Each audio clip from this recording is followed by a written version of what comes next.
सावरिया सरकार की जय हो।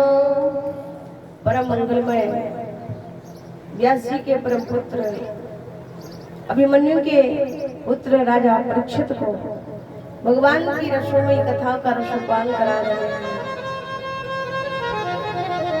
आज का मौसम भी बहुत बढ़िया है, ना गर्मी है, सुहाना समय है। ठाकुर जी की कृपा हो जाए तो बारिश हो जाए और आनंद आ जाएगा। कल आप सभी ने भगवान भोलेनाथ के विवाह की कथा को श्रवण किया और उत्तानपाद महाराज के पुत्र ध्रुव के कथा को श्रवण किया। 5 वर्ष की आयु में महाराज ध्रुव ने भगवान को प्राप्त कर लिया। हमें सीख मिलती है कि हमारा पूरा जीवन बीत जाता है, पूरे जीवन में हम ठाकुर जी का भजन कब कब करते हैं ये मुझे नहीं पता, लेकिन हमें भजन कब और किस समय करना चाहिए ये जान लेना चाहिए, क्योंकि हमें ठाकुर जी ने केवल संसार के लिए नहीं भेजा है। भगवान हमें जब भेजता है ना तो पहले ही वचन भरवा लेता, बोले मेरा नाम लेगा कि नहीं लेगा। तो जीव तो कहता है अपने ठाकुर जी एक बार हमें इस नरक से बाहर कर दीजिए, हम जाकर के तुम्हारा गुणगान करेंगे। और जैसे संसार में आया तो जीव का पहला काम हुआ कहर कहर कर रोवन लागा और माया मोह हृदय मन जागा। सबसे पहले जीव का काम होता है रोना। अगर रोएगा नहीं ना तो माँ सोचती है मुझको ऐसा लगे कि या तो कोई बीमारी है या तो ये गूंगा है, तो 2-4 थप्पड़ मारती है मैया और वो रोने लगता है। बोले ठीक है कोई बीमारी नहीं। जीव का रोने का अर्थ सोचता है कि मैं कहाँ था, कहां से कहां आ गया। माता जाको मरम न जाना और काहे को बालक रुधन मचाना। मैया सोचती है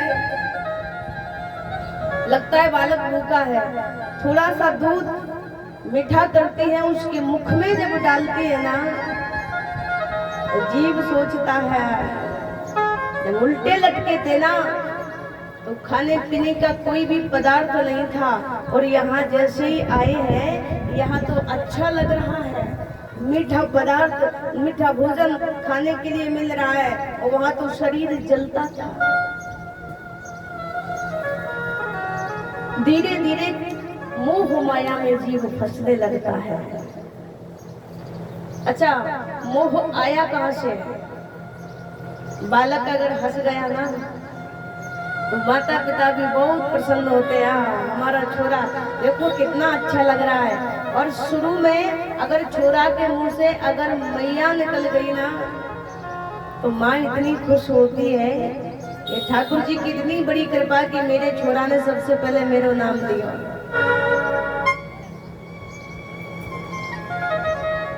भगवान को प्राप्त करने वाला पहला एक भक्त जिसने 5 वर्ष की आयु में भगवान को प्राप्त कर लिया। संसार वालों को दिखाया, बोले मोह माया से बाहर निकल करके जाइए। भगवान मोह माया को छीनते नहीं है, भगवान परिवार में ही रखते हैं। बोले परिवार से अलग मत हो, कहने का अर्थ संसार में रहो लेकिन संसार को अपने अंदर मत रखिए, माया को अपने अंदर जागृत मत करिए। ये तेरा ये मेरा, तेरे मेरे के चक्कर में सब यही पड़ा रह जाता है, ना कोई लेकर के आया और ना कोई लेकर के जाएगा। क्या तू लेके आया रे बंदे, क्या तू लेके जाएगा, क्या तू लेके जाएगा, खाली हाथ आया है और खाली हाथ जाएगा। क्या तू लेके आया रे बंदे, क्या तू लेके जाएगा, क्या तू लेके जाएगा, खाली हाथ आया बंदे, खाली हाथ जा।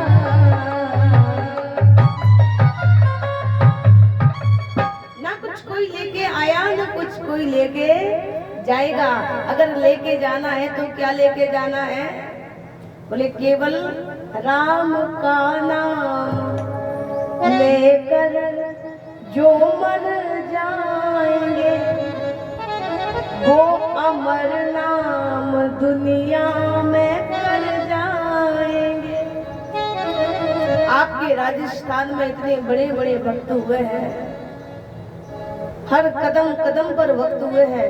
राजस्थान केवल राजाओं का स्थान नहीं, राजाओं का गढ़ नहीं है, राजाओं की भूमि नहीं है। राजस्थान एक भक्तों की एक तपोभूमि है। यहाँ के बड़े बड़े सूरवीर राजा तो हुए हैं लेकिन सबसे ज्यादा भक्त हुए हैं, और इसी भक्त के कारण ये पूरा राजस्थान इसको तपोभूमि के नाम से भी पुकारते हैं। कर्मा बाई को सुना होगा, कर्मा बेटी जाट की थी भोली नादान। कर्मा बाई ठाकुर जी को पुकारती थी, बोले मैं तेरे यहाँ रोज रोज आती हूँ, एक दिन तू मेरे घर में आकर के तो देख, तेरे लिए बढ़िया सा भोजन बनाएंगे। ठाकुर जी ने सोचा रोज रोज ये मेरे मंदिर में आती है, चलो मैं भी इसके घर जाकर के देखूं। तो कर्मा बाई के घर में जब भगवान गए, कर्मा मैया ने खिचड़ो बना के खिलाए और ठाकुर जी को बड़ो पसंद आया। मंदिर छोड़ करके प्रतिदिन ठाकुर जी कर्मा बाई का खिचड़ा खाने के लिए जाते थे। क्यों? क्योंकि वो प्रेम था, प्रेम से प्रकट हो ही मैं जाना। भगवान के लिए कितनी भी तपस्या करो, भगवान के लिए कुछ भी कर लो, लेकिन भगवान आते कहाँ हैं? आप चाहे भले ही आपके घर में घी ना हो, बिना घी की किसी को भोजन कराओ, लेकिन प्रेम से कराओगे ना तो पेट भर जाएगा, और वही अभिमान से कराओगे तो पेट तो भरेगा लेकिन वो बार बार कहेगा काश मैं इसके घर आता नहीं तो बढ़िया रहता। क्यों? क्योंकि भगवान प्रेम के भूखे हैं। सुखदेव जी कहते हैं कई वर्ष तक ध्रुव जी ने राज्य किया, और उसके बाद में ध्रुव जी के लिए विमान आया। तो विमान से पहले मृत्यु देवी आगे अपना सर झुका करके लेट जाती है। बोले महाराज क्षमा करें, ये संसार की रीत है, संसार को मृत्यु लोक कहा जाता है और जब तक मृत्यु नहीं आएगी तब तक आप यहाँ से जा नहीं सकते। भगवान के परम भक्त ने मृत्यु देवी के सर पर अपना पैर रखा और विमान में चढ़ जाते हैं। भगवान के धाम गए, भगवान ने एक सुंदर सा लोक दिया जिस लोक का नाम ध्रुव लोक हुआ और आज वही भक्त ध्रुव ध्रुव तारा के नाम से प्रसिद्ध हो गए। ध्रुव जी के वंश में एक अंग नाम के राजा हुए और अंग के बैण हुए। अंग तो धर्मात्मा थे लेकिन बैनु जो थे ना अधर्मी थे। बैनु कहते थे कि मैं ही भगवान हूँ, मैं ही राजा हूँ, मैं ही सब कुछ हूँ, मैं ही पालन पोषण करता हूँ, सब कुछ मैं ही हूँ। संतों ने बहुत समझाया लेकिन बैन की समझ में नहीं आई। जब बैन की समझ में नहीं आई तो संतों ने महाराज बैनु को मार दिया। बैनु की मैया रो करके गई, बोले मेरा एक ही पुत्र था, राज्य को संभालने वाला अब कौन है। तो संतों ने मंथन किया, एक काला कुरूप पुरुष निकला। काले कुरूप पुरुष को गद्दी पर बिठा नहीं सकते थे, उसका नाम निषाद रख दिया। एक निषादों का वंश प्रकट हुआ। मंथन हुआ है, एक पृथु नाम का पुत्र और अर्ची नाम की कन्या प्रकट हुई। उन दोनों का विवाह कर दिया। पृथु को राजा बनाया गया। पृथु राज्य चला रहे हैं, उस राज्य में जय जयकार हो रही, लेकिन जय जयकार के साथ में रोने की आवाज सुनी। महाराज पृथु ने मंत्रियों से पूछा ये रोने की आवाज कहां से आ रही है। मंत्रियों ने कहा महाराज रोने की आवाज, बोले आप प्रजा से ही पूछ लीजिए। प्रजा से पूछा क्यों रो रहे हो। बोले मैं पृथ्वी पर जितने भी बीज डालूं एक भी बीज उगता नहीं है। समझ में नहीं आ रही है कि चोर पृथ्वी है कि कोई और है। खूब बढ़िया जल वर्षा होती है लेकिन पृथ्वी पर एक भी बीज उगता नहीं है। पृथ्वी को आया क्रोध, पृथ्वी पर बाण चला दिया। धनुष पर बाण रख करके जब पृथ्वी पर चलाया, आचार्य श्री सुखदेव जी कहते हैं मैया पृथ्वी गाय का वेश धारण करके त्रिलोकी में घूमी पर उसको किसी ने नहीं बचाया। अंत में पृथ्वी के चरणों में गाय आई और गाय ने कहा महाराज मैं कहाँ रहूं इस दुनिया में जहाँ गुड़ भी बेचे जाते हैं। आज के व्यक्ति हमारे शरीर को काट काट करके और प्लॉट बना करके बेच रहे हैं, हम कुछ नहीं कह रहे हैं। आज जहाँ पहले मंदिर हुआ करते थे ना, मंदिरों में बहुत भीड़ हुआ करती थी, आज उसी मंदिर की जगह मधुशाला बने हुए हैं। और वो मधुशाला का नाम क्या है पता है? ठेका देसी शराब, सबको पता है। हालांकि यारा गांव में तो कोई पीता ईता नहीं है तो नाम बताना भी बेकार है। आजकल ऐसी कोई चीज नहीं है जो न बिकी हो। तप धैर्य धर्म और उपासना सद्भाव भी बेचे जाते हैं। बिक रही ऊष्मा दिन करके सितारे बेचे जाते हैं। तपस्या, धैर्य, धर्म, उपासना और यहाँ तक तारे भी बिक गए, ग्रह भी बिक गए। बिक रही ऊष्मा दिनकर की, सूर्य की किरणें भी बिक गई। अब तो जगह जगह सूर्य लाइट भी चलने लगी है। अभी तक हमने राजस्थान में कम देखी है, यूपी में सबसे ज्यादा सूर्य लाइट चल रही है। बिक रही ऊष्मा दिनकर की, सब कुछ बिक गया। और अंत में एक बात और कही, अर्थी से उतर कर बिका कफन। मुर्दे के ऊपर जो 2 गज कफन का टुकड़ा जाता है ना, वो भी बिक गया। अर्थी से उतर कर बिका कफन, शमशान भी बेचे जाते हैं।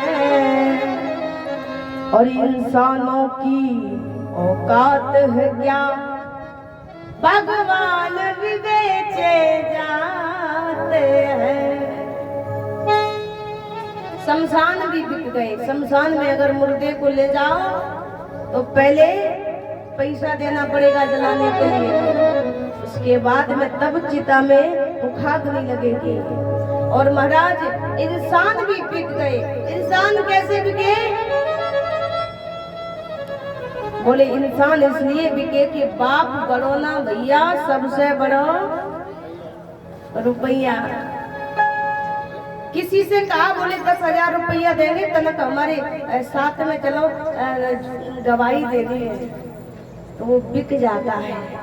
और भले ही झूठ बात हो फिर भी वो झूठ बात को सत्य बताएगा। बोले नहीं नहीं यही सत्य है। क्यों? क्योंकि उसको 10,000 रुपया चाहिए। ईमान की खातिर दुनिया में इंसान को मिटते देखा है। आजकल इंसान अपने ईमान को बेच देते हैं। अरे ईमान को बेच करके क्या मिला तुमको? पहले एक रीत थी, प्राण चले जाए लेकिन जो कह दिया वो हो करके रहेगा। और आज पैसा न चला जाए लेकिन प्राण चले जाए तो कोई बात नहीं है। इंसान ईमान की खातिर दुनिया में इंसान को मिटते देखा है, फांसी पे लटकते देखा है, बाजार में बिकते देखा है। महाराज हरिश्चंद्र ने सब कुछ त्याग दिया था और खुद तीनों प्राणी जाकर के बाजार में बिक गए, लेकिन ईमान नहीं बेचा। अपने वचन पर टिके रहे। बोले चंद्र टरे सूरज टरे, टरे जगत व्यवहार, और पै दृढ़ हरिश्चंद्र को टरे न सत्य विचार। जो कह दिया वो कह दिया। और आजकल महाराज इंसान की बात छोड़ो, भगवान भी बिक गए हैं। क्यों? कहीं जाओ बोले ठाकुर जी बहुत अच्छे लग रहे हैं। कितने के हैं? बोले 500 रुपया के। हाँ दे दो। एक बात और बताऊं, जिसने ठाकुर जी को बनाया उसने कभी पूजा नहीं की, और जिसने कभी पूजा की उसने ठाकुर जी को कभी बेचा नहीं। जिसने बनाया उसने ठाकुर जी को नहीं बेचा, बेचा किसी और ने। और जिसने बेचा उसने ठाकुर जी को पूजा नहीं, और जिसने पूजा उसने ठाकुर जी को नहीं बेचा, क्योंकि ठाकुर जी से अपना रिश्ता बनाया। इंसानों की औकात है क्या, भगवान भी बेचे जाते हैं। पृथ्वी को धैर्य बनाया, पृथ्वी के स्तनों से दोहन किया अनाजों को। सुखदेव जी कहते हैं यहाँ महाराज